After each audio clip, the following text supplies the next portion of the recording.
मराठी शिकण्यासाठी 1 मे पासून 105 दिवसांचा वेळ दिला असं प्रताप सरनाईकांनी म्हटलं। प्रवाशांसोबत जुजबी मराठी बोलता नाही आलं तर कारवाई होणार असं सरनाईक यांनी म्हटलं। आरटीओ कायद्याच्या अंतर्गत कारवाई होणार असं देखील सरनाईक यांनी म्हटलेलं आहे। मराठीचे प्रमाणपत्र असलं तरी आरटीओ अधिकारी तपासणी करणारच असंही प्रताप सरनाईक यांनी म्हटलंय।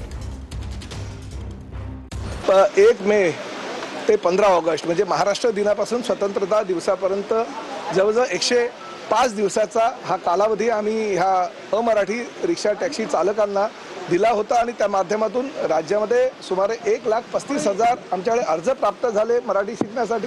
जर कुणाला मराठी आलं नाही आणि आमचं म्हणणं असं आहे की जुजबी मराठी जो 1989चा नियम आहे त्या नियमानुसार जर कोणाला जुजबी मराठी आलं नाही तर राज्य शासनाच्या आरटीओ डिपार्टमेंटच्या माध्यमातून त्यांच्यावर कारवाई करण्यात येईल।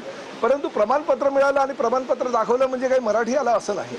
प्रमाणपत्र दाखवल्यानंतर सुद्धा आमचे आरटीओचे अधिकारी तुमच्याशी मराठीमध्ये संवाद साधतील आणि त्यामध्ये जर तुम्ही पास झाला तर निश्चितपणे तुमच्यावर जी कारवाई होणार होती ती होणार नाही।